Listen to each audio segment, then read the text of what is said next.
Kia ora team, Brad here. Now I want to take a break from watching the surfing here on Mount Maunganui Beach to have a serious chat about alcohol and the effect it might be having on your life and your running.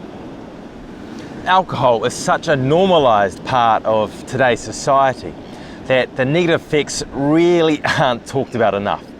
We have a very powerful alcohol industry with powerful lobbying ability, and we also have health professionals that partake in alcohol. This adds up to alcohol being a very accepted part of our lifestyle. Now, I'm sure you're aware of the fact alcohol isn't great for you, and it definitely doesn't help optimize performance. Now, these consequences can have a more serious effect for runners and other athletes. Alcohol negatively affects your heart health, your bone health, your ability to recover. It hampers sleep. It decreases your balance and coordination, and that's not going to be very good on the trails. Lowers testosterone, decreases muscle strength. It decreases your ability to train effectively and increases your chance of injury.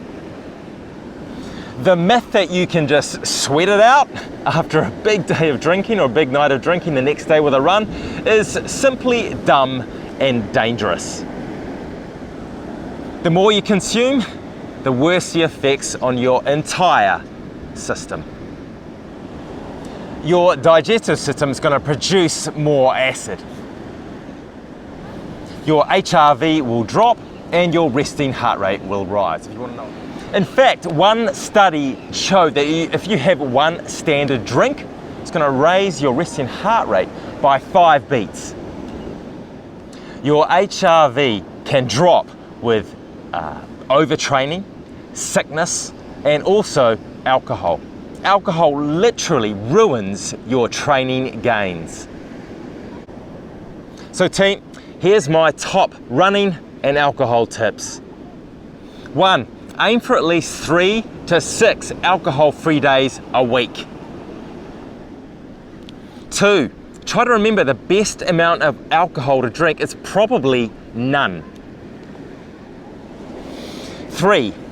Thinking that red wine is good for your heart is a little bit of an industry myth.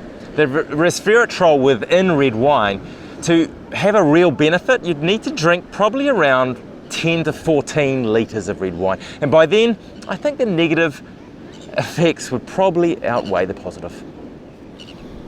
4, try and go alcohol-free for up to 28 days before a really important race. I promise you, you will notice the performance improvements.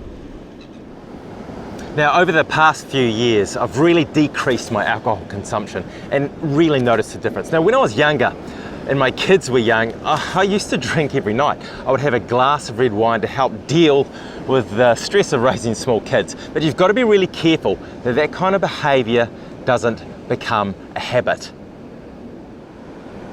I'm much happier now and training way better with drinking far less alcohol. Now, one little trick that I do use if I do go out for a drink with the boys, I tend to get a 0 alcohol beer and just pour it into a glass. No one even knows that I'm not really drinking.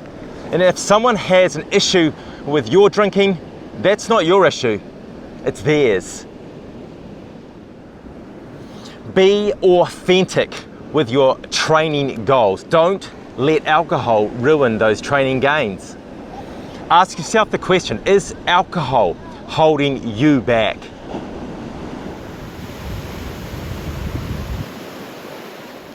I'm going to get back to watching some of these surfers, so please get out there, earn your miles, champion compassion, look at your alcohol use, and I look forward to catching up with you on the next video.